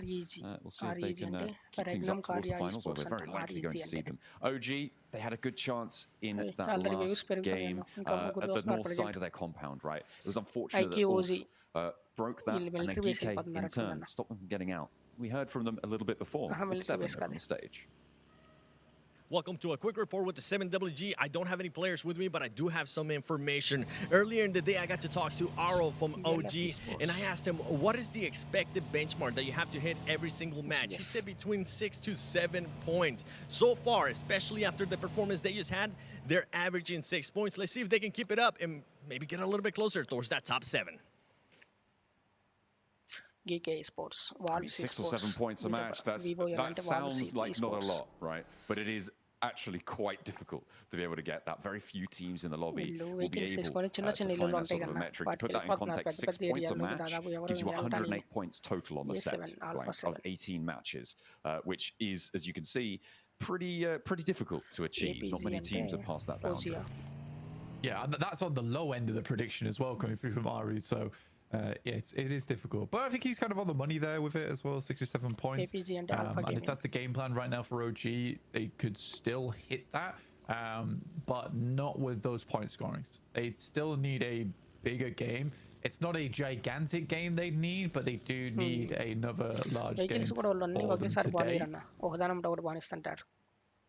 They do get over towards Sapovka very quickly, which is nice. Yeah, this game is that chance, right? That big spread out, like you said, to that east side. They've got very, very central control. The question is the regroup. If they can make that work successfully, then they're going to be in a really good spot to try and convert into points this match. But they do still have to go for that regroup. And with teams like Regnum Cairo in North, I mean, even though they are down in 12th place, right, they still have got some firepower to them. And we'll see just what they're able to do on that position out to the south of the Yas Fields. Team TT and Thunder Talks and Team Alpha 7 still playing on that northwest side right now, alongside with R8. Both teams, you know, neck and neck right now. A lot of times neck and neck in terms of the drop spots as well on the map. So finding some equal success on that side of things. It is kind of funny, like two teams that drop so close to one another multiple times with many similar rotations have ended up 2 points apart on the tables. Yeah, it is really not ideal to be rotating directly next to your table competitor. It just adds to the nerves. I mean, logistically, it's the same as rotating next to another team, but it's got to feel a little bit more nerve-wracking when you know that one misstep on your part gives them points, takes your point potential away as well. And when you're neck and neck, that is not what you want to be seeing. DRX right now, they've kind of had their ups and downs over the course of the Gauntlet so far, but they are in 7th place right now. I think that when we look back on what the desk had to say, I think it's very, very clear why they chose both of these teams in 6th and 7th places, saying they're the most interchangeable. It's purely because of the tendencies that they've brought to the table throughout the entirety of this tournament. And DRX, like you say, inconsistent. I would say Wolves is similar on that boat of inconsistent. Yes, they've put up big points here and there. A lot of those points did come through from Rondo just today. And I think that for both Wolves and DRX, it is not the similar case with R8 and Alpha 7, where both these teams are punching up those points every single game, right? There is a little bit here and there. They are consistently getting those numbers on the board. For DRX, it has felt like a bit of a struggle. For Wolves, it's felt like a bit of a struggle, right? Sometimes the pickaxe is just flinging off the rock and stone that they're trying to break through, whereas for R8 and Alpha 7, you know, there's steady hands. There's steady hands there. Time tested. Nerves. W yellow player You'd late hope of point. steel. Oh, she cuts across Doran. Oh my goodness me. That's got to feel pretty nasty for the Wolves. In 6th place, 91 points, more secure of the two volatility teams, but not losing a player that early to APG is not going to feel good. They'll have to learn to deal with it, unfortunately, because there's nothing really they can do about it. No, and I mean, that's the second time in a row now we've seen here on Erangel. The Wolves lose one player super early in the match. Again, though, that's silenced and a 3xM4. At that distance, a bit of a bucking Bronco in terms of a weapon. The fact that he hits those shots so cleanly is again a testament to Zol's experience in the game over the multiple years and the multiple achievements he's been able to garner. Yeah, well played, very well played. But for Wolves, that's got to stop. I mean, it's the same rotate again. It's the same positioning over towards gas station. You can't have that keep happening, especially if they want to stay in top 7. Next circle coming on through in a couple of seconds as well, as our teams have moved central, but it just sends all the way back to the west side. We're looking to go to a not dissimilar part of the map, but around that east edge of Potato Hill, on those divots that currently we just saw Ulf taking up one of them right around that road junction. Is going to be a major feature moving forwards of this game, and Virtus Pro probably one of the slower teams to be able to make it in. They're further away than most. We'll see what they can do. DRX, they were pretty quick on the trigger here, and actually they're happy to play all the way down south on this building. You kind of want to take both sides of this though, and I think DRX has enough time to do it in. So they are confirming on both positions, but the anchor point has been found. No players there, so DRX is like, well, sure, I guess we'll pick this up. They've got OG over on their north side though, who are trying to clear a similar area. You see Aru wrapping around the side. QXZ very close to him, but the shots aren't ringing out just yet. Not for the time being. OG, I mean, not going to be able to do more than just send them down into the bunkers. Not for the time being. Regnum Kaya, this is a nice dip for them. I mean, Ulf were sort of holed up in this area, but they've moved on further south. Away from here, across the road, they've managed to find a little bit of a stronghold there. Sorry, not quite across the road, just a little bit short of it. A little bit further up in their next dip. I mean, playing dip here is okay, right? It's a position to work with. It's slightly open. You will need smokes at some point, but at stage 2 of the game, absolutely fair place to play for Regnum Kaya. Gives them options going into the late game. And again, there's not a fantastical amount of insanely strong areas to play towards the center of this circle. So I think for Regnum Kaya, like, that is a good spot to be working with going forward. They just hope they don't have a Geek situation from last game where they get rolled upon and just absolutely smoked. But in the meantime, I think most teams will be waiting for stage 3 to pop on this one. It does move away from shelter, so we are towards those winding roads. Geek currently just playing it safe on that north side. Thunder Talk coming out from Yasnaya on that early end of things. I think that has been a bit of a problem for Thunder Talk over to today's games, and maybe even yesterday, is a little bit of a slower approach on this north side. A lot of times they stop off in South Yaz for a long time, and I think they're realizing it's not working anymore, so they push out much earlier across the fields. I mean, the thing that we praised Thunder Talk for at the end of day 1 and towards the start of day 2 as well is that coordinated play. Their basics, their fundamentals were just better than everyone else in the lobby at that point. When you talk about team play, it seems like a few other teams have caught up, and at the moment they are flagging. So corrections now necessary for Thunder Talk. So it's good to see that they are making those adjustments, not just resting on their laurels, and moving in to try and make sure that they fully deserve their spot in the finals, which they are almost guaranteed to find here. Alpha 7 all the way out on the east still, just about skirting prison. Regnum Kaya are actually making a move further up here. They don't want to stay in that dip. They want to get a little bit further down. Yeah, I mean, being on that low ground now isn't effective. It was good as a stop-off point, and if the circle moved over towards the northeast side, fantastic. But at this point in time, you're quite close to the circle anyway. You should have had some scouting available to you, so they're just going to rotate during that time to get into a better spot here. Annoyingly for a lot of teams, that lovely compound that sits to the western hillside of Farm is cut out. So teams can't really play off the back of that one. E-Arena, though, is going to take control of Potato Hill, and Regnum Kai is going to sit just underneath it. Silas looks for the spray towards Prestige. Doesn't connect, but we'll give the info away. DRX playing close by as well on the entrance that we saw them being able to get to before. Nade over the top. Continue to bobble on in. Damage just ticking away on both of these teams, but no blood being spilt just yet. As Regnum Kai seem to be solidifying now in their hold. You get to a point here where I feel like both teams, you don't really want to fight each other all that much. I mean, there's no reason to, because DRX doesn't want to give up that position. Regnum Kai doesn't want to give up theirs either.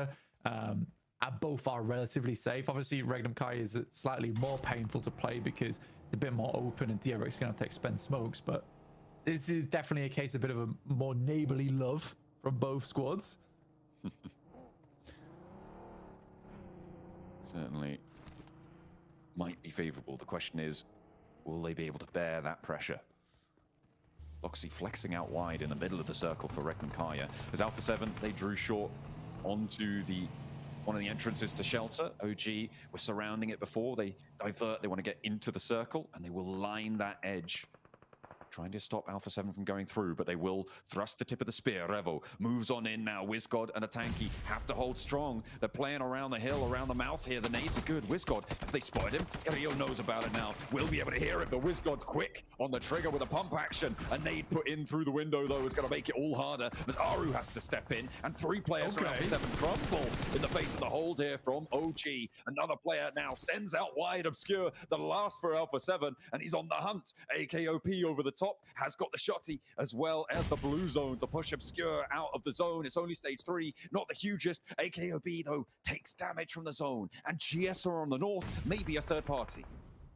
Yeah, I mean, GS coming over towards this one, they can definitely see that there's a fight taking place right now. And with OG taking another knock on the cards, GS should be able to finish this up. Already they're sending a player out to try and survive longer inside the zone, but quickly cut off in the meantime. So they are locked in now versus GS. But it's only 2 players right now from GS that are playing this position, hoping to just hold these players out. I don't know why Amir pulled off that spot. He just saw a player. You're trying to send on through and actually might be able to make it now. But it will send over towards Kara and Virtus Pro as well. I don't think that he's going to be able to make that one work. Last player. Team VP eliminates down Alpha 7 fall. 5th place, 103. I mean, they're not fully secure yet, but they've still got a couple more games to play here. But 16th place, 0 bad game for Alpha 7. With OG, but they lose there. It's not going to be a sweet taste. Team OG నుంచి all 4. No, I mean that's the team that 3 players survive అయ్యారు. Made it yet. I mean, 1 player eliminate is అయ్యారు. great, but is it super secure? No. Thunder Talk up against Geeky. Team TT fairly ఈ game లో perform చేస్తుందో లేదో చూడాలి. Already ఒక player eliminate అయ్యే chance ఉంది. ఇక నుంచి వెళ్ళిపోవడం బెస్ట్. టీమ్ టీటీ ఈ రోజు వన్ ఆఫ్ ద వరస్ట్ డేగా ఎండ్ అయ్యేలాగా ఉంది టీమ్ టీటీకి. టీమ్ టీటీకి ఈ రోజు ఒక వరస్ట్ డేగా ఎండ్ అయ్యేలాగా ఉంది. The Arena able to profit a little bit off the back of that one with 2 points.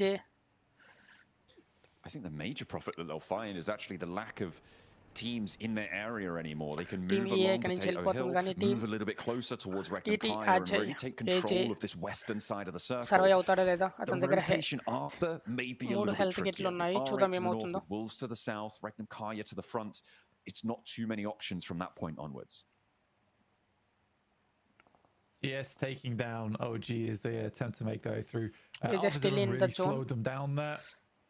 And for OG, it looks like they are just ticking away. They still have 1 final player up, but it's between him, Kara, Virtus Pro, as well as GS. It's very unlikely that he makes his way out of the blue here. OG ఈ game కూడా survive అవ్వడం కష్టంగానే ఉంది. Team OG కి ఎక్కడ fight జరుగుతున్నట్టుగా ఉంది. This could have been their game. Team OG నుంచి 3 players eliminate అయిపోయారు. ఒక్క ప్లేయర్ ఉన్నారు. ఈ టైం ఇటువంటి సిచువేషన్ లో ఫైట్ తీసుకోవడం అనేది one of the worst decision. Team OG last player కొంత సర్వైవ్ అయితే బాగుండేది. Over towards DX. Now in the crash goes Jafar, sending straight into the middle. Immediately Paragin puts him down. No threat now, so it's a single front fight. The nade finds Amir as well, and that is a brilliant start to the hold as Levi's turns the corner and GS are sent spinning here as they try and approach the Xavier's hold. The Xavier, we criticized them for not being able to hold super strong, but maybe that's going to change. Hang on a minute. Ooh, I might have to eat my words because there's already a lot of danger being felt. One player gets knocked and flushed there. DXavier losing one, but they do stay alive. I mean, you hold versus the push, that means a lot less players on this northeast side for you. Mabul's just initial engagement and now looking to push down as well. I think they must have heard this, so they are instantly trying to get players back up and healthy so they can try and capitalize off the back of an engagement that just took place. There is a player that only just got picked back up again. That's Atenki going down to the play zone off in the distance. Nade's been sent down from Ulf as well as APG towards VP's position. It was a spot that can be played, but it's also a spot that both teams from APG as well as Ulf understood that likely teams are going to go for. The double knock there coming through from the Mad Bulls, leaving just the one player now for DXavier on the ground floor. Third party, maybe. Shots sent in across the way. Is that R8? Is that Ulf? I'm not entirely sure, but they've already done so much work. It's just Lamborn now for DXavier on the inside. R8 are close by. Amori has moved into position on that north flank. Look at how much he wants to get stuck into this fight. Maybe take a player down. Maybe give themselves an opening because R8 do still have to move. I mean, R8 could have an equally similar rotate to Mad Bulls here. I think the difficulty for them is Mad Bulls really hasn't taken too much damage off the back of this. Get the res up over towards Parajin, and Mad Bulls just lets it happen. Still 3 nades to work with 2. Nade goes over towards top window. Parajin's able to dodge that one, so he's able to get that first aid kit off, which is pretty massive for them, getting 2 players back into the fight. But Lemon once again, so good with the nades. Lambo has got 2 more still to play with. Nade out through the door, looks for the challenge. He's got to hold his nerve though, knock over the peak. Madlo 4 players survive ayyadu. TTAJ kuda already eliminate ayipayadu second place the exit, and that is DXavier with 3 4 eliminations. Right towards that bubble. That's great news for the teams looking to try and chase up towards it. Feel like Regnum Kaya may be on for a bit of a mad one only here. one player మాత్రమే ఇక్కడ ఉన్నాడు 1v4 situation చూద్దాం how it R8 player ఎలా handle చేస్తారో చూద్దాం. Bulls now have another challenge. ఇతను survey అవ్వడం కూడా చాలా కష్టమే చూద్దాం. For R8 is a much more difficult fight in terms of the R8 లో 4 players ఉన్నారు. వచ్చారు team R8 players అనేది remaining players కూడా రీచ్ అయ్యారు. Now it's fight between head versus R8. చాలా అంటే చాలా నేడ్స్ తోనే ఫైట్ మొత్తం జరుగుతుంది. గన్ పవర్ అనేది చాలా అంటే చాలా తక్కువ యూజ్ చేస్తున్నారు రీసెంట్ మ్యాచెస్ లో. మనం మ్యాచ్ 1 నుంచి చూస్తూనే ఉన్నాం గన్ పవర్ అనేది చాలా అంటే చాలా తక్కువగానే యూజ్ చేస్తున్నారు. బిల్డింగ్స్ లో ఉంటే ఆల్మోస్ట్ క్లోజ్ రేంజ్ ఫైట్స్ ఇంతకు ముందు గన్స్ లేదా షార్ట్ గన్స్ తో జరిగాయి. ఇప్పుడు ఓన్లీ నేట్స్ తో జరుగుతున్నాయి. క్లోజ్ రేంజ్ ఫైట్స్ మొత్తం కూడా నేట్స్ తోనే జరుగుతున్నాయి. పైన వేరే టీం థర్డ్ పార్టీ చేసే ఛాన్స్ ఉంది. And things could get a little bit more messy, but have to wait for the time being. Marth still on that off angle on the outside. Lemon knows exactly what he's playing up against. ఇప్పుడు third party attack గినక జరిగితే ఆ player ని లేవేసే chance ఉండేది. R8 సంబంధించిన 4th player కూడా వచ్చేసారు ఈ బేస్ లోకి. Fight between R8 versus mad. Insanely good when it comes to those long range shots, and even more shots going down over third towards party చేస్తుంది. చూద్దాం ఇలా ఎవరైనా సరే బయటికి గినక ఎక్స్పోజ్ అయిపోతే పైన ULF ని అటాక్ చేసే ఛాన్స్ ఉంది. ఇంకా 9 teams still alive and 33 players still alive at their backside as well. So if it came down to it where Mad Bulls are able to get a single knock over towards them, they can always start dodging nades in the 3 story. Finding some shots over towards Sakura and Murray on the sidelines, finds a great shot towards Mad Bulls there, opening up the doorways for the rest of R8 to start flowing through. This isn't before Scarface once again tells Marth that you can't be stepping out on the outside. Mad players అనేవాళ్ళు R8 మీద rush చేస్తున్నారు. Mad లో ఇద్దరు చనిపోయారు. Only ఒకరు మాత్రమే ఉన్నారు ఇప్పుడు. 1v3 situation for Mad player. Mad team eliminate అయిపోయింది. R8 survive అయింది. వీళ్ళ మీదకి ఇప్పుడు ఏ థర్డ్ పార్టీ అటాక్ చేయబోతుందో చూద్దాం. R8 లో కూడా ఒక ప్లేయర్ ఎలిమినేట్ అయిపోయారు. REG nearing to R8. Team Wolf. It's a fight between APG and Team Wolf. Zone లో చాలా అంటే చాలా తక్కువ టీంలే ఉన్నాయి. R8 టీం జోన్ కి రీచ్ అవ్వడానికి ఎటువంటి ఇష్యూ లేదు. As soon as possible zone లోకి రీచ్ అవుతుంది. టీం కారాలో కూడా ప్లేయర్స్ జోన్ కి రీచ్ అవుతున్నారు. బట్ వాళ్ళకి ULF మధ్య ఫైట్ జరిగే ఛాన్స్ ఉంది. ఇప్పుడు DRX ఫైట్ అనేది DRX కి APG కి మధ్య జరుగుతుంది. APG versus DRX.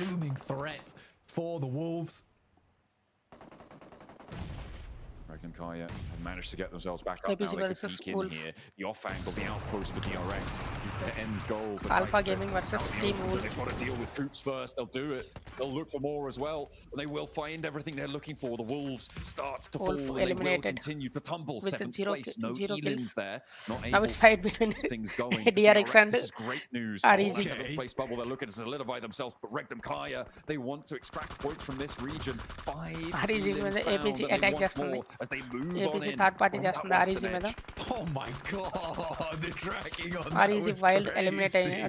Royal Mail first class. That is some amazing shots there. The quick resets time and time again. I think Regnum Kaya didn't realize what's hitting him.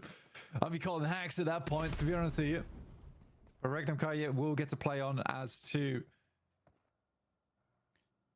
Kara eliminated as well in the meantime on the southeast side. That was Ulf's doing. Ulf as well on that big chase for the bubble. The fact that the Wolves are down, the Alpha 7 are down, gives them a little bit of hope, but there's a knock coming through both for DRX and for Ulf. Regnum Kaya have managed to move in, but they're playing 2 solos right now with Loxy and Zedwolf still alive on that northwest side.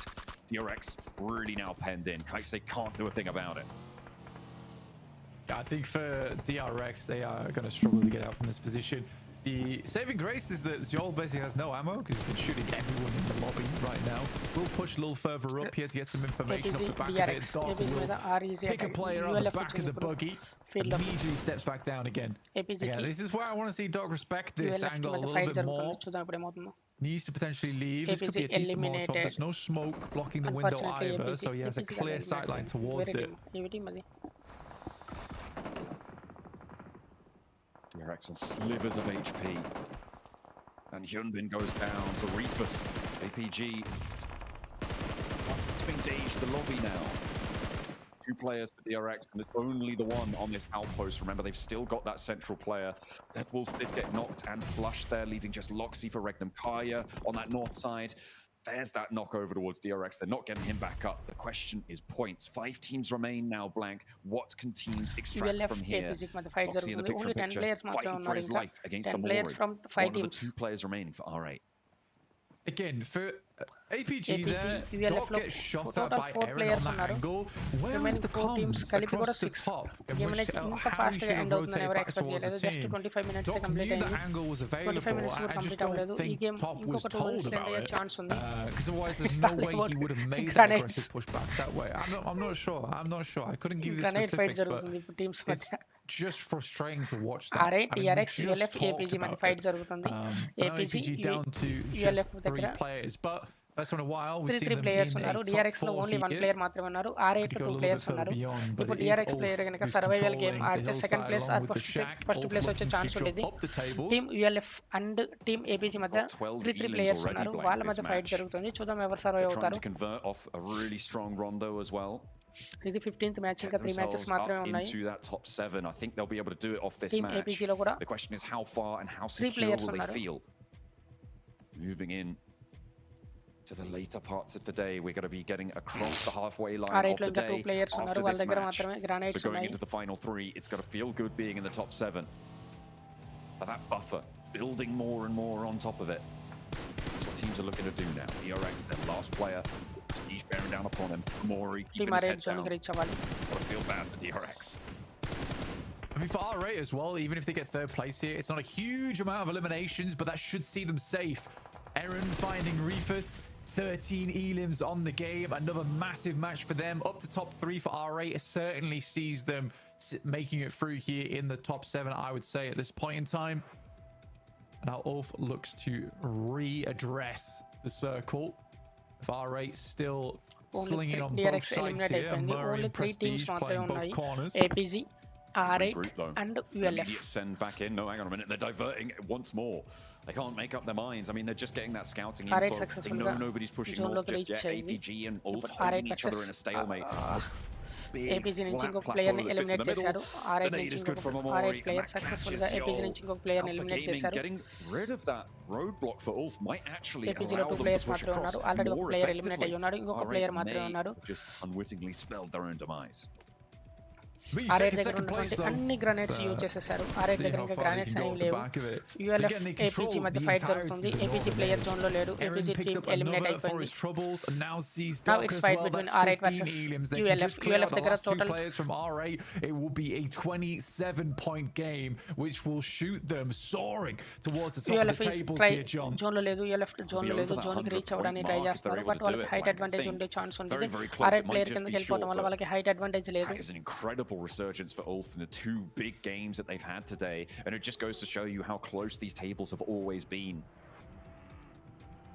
In every I think the best thing Now about it's a it fight between R8 and is just ULF. watching Ulf play their ULF game, right? ULF Aaron with దగ్గర these great కావాల్సినటువంటి angles that he's got త్రోవల్స్ towards ఉన్నాయి కానీ players and R8 taking దగ్గర sufficient త్రోవల్స్ అయితే one-on-one లేవు. fights with some of the best players in the squad. And Scarface on those incredibly long angles, causing casualties towards teams that might have assaulted them later in the game. It's just nice to see Ulf finding their rhythm. Absolutely. And a second Turkish team being in the top 7 would be quite an impressive feat. Bit disappointing to not see Regnum Kaya up there with them. R8 player ULF లో ఒక player eliminate చేసేసారు. On this game, but there's an answer. ఈ లో HP vehicle తో fight తీసుకోవడం అనేది correct Draws కాదు. a line in the sand, but he has to pull back as the warpath is being driven right now. Aaron in the passenger seat, slinging them around the hilltops, but he's going to be pulled out the side. Ketch still sending off across the way, and now they've left themselves in a 1v2 blank. Ketch has It's it a all to 1v2 do. situation. He's got 2 R8 nades. కి He's going to chicken have to dinner try and కొట్టే make it chance ఉంది. work. Let's Not see quite ఏమవుతుందో. reaching the tree there. Amori low on the HP and R8 prestige. లో ఇద్దరు players ఉన్నారు. Amori ULF లో with a big player మాత్రం chance for మిగిలిపోయారు. R8. ఇంకొక ఇద్దరు డౌన్ అయ్యి ఉన్నారు. చూద్దాం ఏమవుతుందో. A massive ego challenge in the vehicle. Made little to no sense at the time after Scarface went down. They could play this a little bit slower. No utility on the side of R8 right now, other than one stun grenade. But for one player, that might just be enough. R8 continues to take momentum here, picking up strong positions. Molotov towards the tree, not allowing Amuri to get too close just yet. But just behind it, he's clear and free. Stun grenade goes out towards Kedge. Flash right in his face, and that's going to delay him. He just has to go blind on this one. He's got one nade, but he's not going to have any time to play around. R8 taking home the chicken dinner against all the odds there. What a find coming through from R8. Ulf looked like they had that in the bag. They were on a tear. They had the numbers, but they hop into that convertible and they got too big for their boots, Blank. I don't know what that was. I mean, there's some giant's feet on those boots because they weren't fitting at all. I don't know what Ulf was thinking in that scenario. I mean, that does get them a lot of points, but it's not the 27-point game they were going for. They lost out on 2 elims as well off the back of that.